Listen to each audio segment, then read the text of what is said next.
नमस्ते दोस्तों। 2027 के उत्तर प्रदेश विधानसभा चुनाव की रणभेरी बज चुकी है और बहुजन समाज पार्टी बसपा की मुखिया मायावती ने इस चुनावी समर के लिए अपना मास्टर प्लान तैयार कर लिया है। उन्होंने एक प्रेस कॉन्फ्रेंस में 5 बड़े ऐलान किए हैं जिनका सीधा मकसद पार्टी के पुराने वोट बैंक को फिर से जोड़ना और नए मतदाताओं को अपनी तरफ आकर्षित करना है। मायावती के ये 5 ऐलान सिर्फ वादे नहीं बल्कि उनकी राजनीतिक रणनीति का अहम हिस्सा हैं। उन्होंने समाज के कमजोर और पिछड़े वर्गों को ध्यान में रखते हुए ये बड़े फैसले लिए हैं।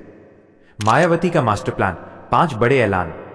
मायावती के इस मास्टर प्लान के केंद्र में समाज के सबसे कमजोर और पिछड़े वर्गों को सशक्त बनाना है। उन्होंने सामाजिक न्याय, कानून व्यवस्था और किसानों युवाओं के कल्याण पर जोर दिया है। साथ ही उन्होंने अपने पारंपरिक वोट बैंक के साथ अन्य समुदायों को भी जोड़ने की रणनीति पर काम करना शुरू कर दिया है। 2007 में पूर्ण बहुमत की सरकार बनाने में जिस सामाजिक समीकरण ने अहम भूमिका निभाई थी, मायावती एक बार फिर उसी समीकरण को साधने की कोशिश कर रही हैं। इन ऐलानों के जरिए उन्होंने प्रदेश की जनता को यह संदेश देने की कोशिश की है कि केवल बसपा ही सभी वर्गों को साथ लेकर चल सकती है। तो दोस्तों, मायावती के ये 5 बड़े ऐलान 2027 के चुनाव में कितना असर दिखा पाते हैं, ये देखना दिलचस्प होगा। अगर आप लोग भी बाबा साहेब अम्बेडकर के विचारों में विश्वास रखते हैं तो हमारे चैनल को जरूर सब्सक्राइब करें। अगर नहीं मानते तो सब्सक्राइब करने की कोई जरूरत नहीं। मायावती का 2027 के लिए मास्टर प्लान, नए गठबंधन की तलाश में। उत्तर प्रदेश की राजनीति में बहुजन समाज पार्टी बसपा की नेता मायावती ने 2027 के विधानसभा चुनावों के लिए अपने मास्टर प्लान की शुरुआत कर दी है।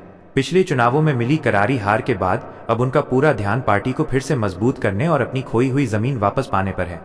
इस बार उनका सबसे बड़ा दांव है एक ऐसा नया सामाजिक और राजनीतिक गठबंधन बनाना जो न केवल दलितों बल्कि अति पिछड़ों और मुसलमानों को भी एक साथ ला सके। मायावती जानती हैं कि सिर्फ दलित वोटों के दम पर सत्ता में वापसी करना अब संभव नहीं है। इसलिए वो गैर जाटव दलित समुदायों जैसे पासी, धोबी और वाल्मीकि को अपने साथ जोड़ने की कोशिश कर रही हैं, जिन्हें भाजपा ने पिछले कुछ सालों में अपने पाले में खींच लिया है। इसके साथ ही उनका जोर मुस्लिम समुदाय पर भी है, जो समाजवादी पार्टी सपा का मुख्य वोट बैंक माना जाता है। मायावती ये संदेश देने की कोशिश कर रही हैं कि मुस्लिम समुदाय का भविष्य सपा के साथ सुरक्षित नहीं है और बसपा ही उन्हें सम्मान और सुरक्षा दे सकती है।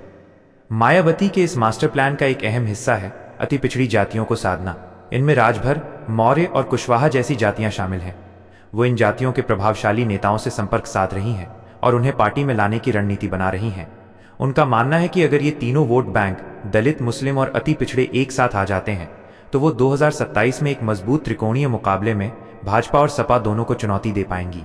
उनका ये कदम सिर्फ वोट बैंक की राजनीति नहीं बल्कि एक गहरी सामाजिक इंजीनियरिंग का हिस्सा है, जिसके जरिए वो एक बार फिर अपने पुराने फॉर्मूले को नया रूप दे रही हैं। संगठन में बदलाव और युवा चेहरा। 2027 के चुनावों की तैयारी के तहत मायावती ने पार्टी के आंतरिक संगठन में भी बड़े बदलाव करने शुरू कर दिए हैं। उन्होंने पार्टी के पुराने और निष्क्रिय पदाधिकारियों को हटाकर उनकी जगह युवा और ऊर्जावान चेहरों को जिम्मेदारी दी है। उनका मानना है कि नए जमाने की राजनीति में युवाओं को जोड़ना बेहद जरूरी है। इसके लिए उन्होंने सोशल मीडिया पर भी अपनी सक्रियता बढ़ाने के निर्देश दिए हैं ताकि पार्टी का संदेश सीधे लोगों तक पहुंच सके। रित रहा है, लेकिन पिछले कुछ सालों में ये कमजोर हो गया था। मायावती अपने पुराने मजबूत कैडर को फिर से खड़ा करने पर जोर दे रही हैं।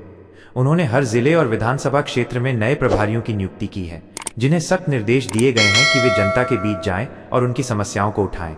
इस बार उनका ध्यान सिर्फ रैलियों और बड़े आयोजनों पर नहीं बल्कि छोटे छोटे बूथ स्तरीय अभियानों पर भी है। इसके अलावा मायावती ने पार्टी की छवि को भी बदलने की कोशिश की है। वह खुद को एक ऐसी नेता के रूप में पेश कर रही हैं जो न केवल दलितों की बल्कि सभी वर्गों की समस्याओं को समझती है। उन्होंने अपने भाषणों और बयानों में कानून व्यवस्था, शिक्षा और रोजगार जैसे मुद्दों पर अधिक जोर देना शुरू कर दिया है। यह एक स्पष्ट संकेत है कि वो सिर्फ जातीय समीकरणों पर निर्भर नहीं रहना चाहती बल्कि जनता से जुड़े मुद्दों के आधार पर भी अपना जनाधार बढ़ाना चाहती हैं। भाजपा और सपा की कमजोरियों पर वार। मायावती के मास्टर प्लान का तीसरा और सबसे महत्वपूर्ण हिस्सा है भाजपा और समाजवादी पार्टी की कमजोरियों पर हमला करना। वो जानती हैं कि उनकी वापसी तभी संभव है जब दोनों प्रमुख दल कमजोर हों। भाजपा के लिए उनकी रणनीति है कि वो महंगाई, बेरोजगारी और किसानों की समस्याओं जैसे मुद्दों को लगातार उठाएंगी। वो ये भी आरोप लगा रही हैं कि भाजपा सरकार ने सिर्फ कुछ खास वर्गों का ही ध्यान रखा है, जिससे बाकी समुदाय हाशिए पर चले गए हैं।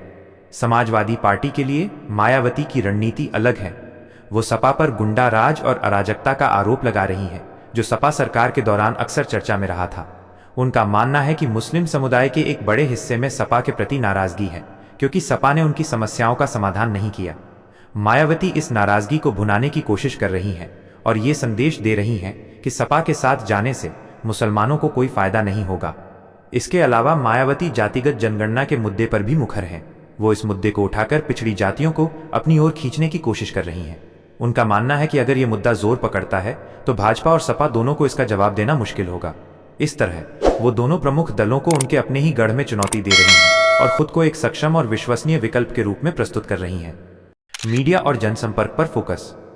मायावती हमेशा से ही मीडिया से दूरी बनाए रखने के लिए जानी जाती रही हैं, लेकिन 2027 के मास्टर प्लान में उन्होंने अपनी इस रणनीति को बदल दिया है। वो अब मीडिया और जनसंपर्क पर अधिक ध्यान दे रही हैं। उन्होंने अपनी टीम को निर्देश दिया है कि वे सोशल मीडिया प्लेटफॉर्म्स जैसे ट्विटर और फेसबुक पर सक्रिय रहें और पार्टी के विचारों को लोगों तक पहुंचाएं। उनकी कोशिश है कि बसपा का संदेश सीधे जनता तक पहुंचे और उन्हें किसी भी तरह के फिल्टर की जरूरत न पड़े। इसके अलावा मायावती अब छोटी छोटी प्रेस कॉन्फ्रेंस भी कर रही हैं और पत्रकारों के सवालों का जवाब दे रही हैं। ये एक बड़ा बदलाव है, क्योंकि पहले वो केवल बड़े आयोजनों में ही बोलती थीं। उनका मानना है कि इस तरह वो अपनी बात को ज्यादा प्रभावी ढंग से लोगों तक पहुंचा पाएंगी।